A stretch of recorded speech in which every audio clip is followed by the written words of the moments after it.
Now listen carefully and answer questions 31 to 40. In public discussion of business, we take certain values for granted.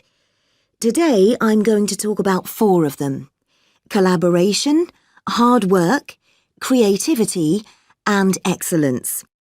Most people would say they're all good things. I'm going to suggest that's an oversimple view. The trouble with these values is that they're theoretical concepts, removed from the reality of day-to-day business. Pursue values by all means, but be prepared for what may happen as a result. They can actually cause damage, which is not at all the intention. Business leaders generally try to do the right thing, but all too often the right thing backfires if those leaders adopt values without understanding and managing the side effects that arise. The values can easily get in the way of what's actually intended. Okay, so the first value I'm going to discuss is collaboration. Let me give you an example. On a management training course I once attended, we were put into groups and had to construct a bridge across a stream using building blocks that we were given. The rule was that everyone in the team had to move at least one building block during the construction. This was intended to encourage teamwork. But it was really a job best done by one person. The other teams tried to collaborate on building the structure and descended into confusion, with everyone getting in each other's way. Our team leader solved the challenge brilliantly. She simply asked everyone in the team to move a piece a few centimetres to comply with the rule, and then let the person in the team with an aptitude for puzzles like this build it alone. We finished before any other team. My point is that the task wasn't really suited to team working, so why make it one? Teamwork can also lead to inconsistency, a common cause of poor sales.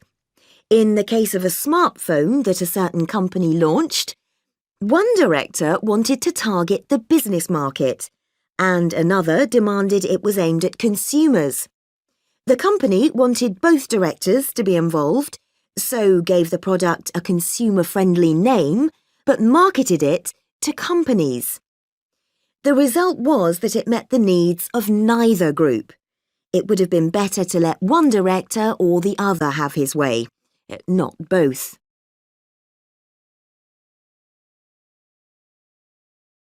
Now, industriousness, or hard work. It's easy to mock people who say they work hard. After all, a hamster running around in a wheel is working hard and getting nowhere. Of course, hard work is valuable, but only when properly targeted. Otherwise, it wastes the resources that companies value most, time and energy, and that's bad for the organisation. There's a management model that groups people according to 4 criteria: clever, hard-working, stupid, and lazy. Here, lazy means having a rational determination not to carry out unnecessary tasks. It doesn't mean trying to avoid work altogether. Most people display 2 of these characteristics, and the most valuable people are those who are both clever and lazy. They possess intellectual clarity, and they don't rush into making decisions. They come up with solutions to save the time and energy spent by the stupid and hard-working group. Instead of throwing more man-hours at a problem, the clever and lazy group looks for a more effective solution. Next, we come to creativity. This often works well. Creating an attention-grabbing TV commercial, for example, might lead to increased sales. But it isn't always a good thing. Some advertising campaigns are remembered for their creativity without having any effect on sales. This happened a few years ago with the launch of a chocolate bar. Subsequent research showed that plenty of consumers remembered the adverts, but had no idea what was being advertised. The trouble is that the creator derives pleasure from coming up with the idea and wrongly assumes the audience for the campaign will share that feeling. A company that brings out thousands of new products may seem more creative than a company that only has a few, but it may be too creative and make smaller profits. Creativity needs to be targeted to solve a problem that the company has identified. Just coming up with more and more novel products isn't necessarily a good thing. And finally, excellence. We all know companies that claim they strive for excellence, but it takes a long time to achieve excellence. In business, being first with a product is more profitable than having the best product. A major study of company performance compared pioneers, that is, companies bringing out the first version of a particular product, with followers, the companies that copied and improved on that product.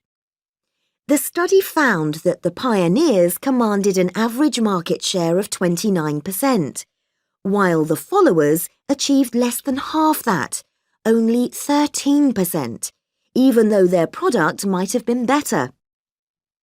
Insisting on excellence in everything we do is time-consuming, wastes energy, and leads to losing out on opportunities.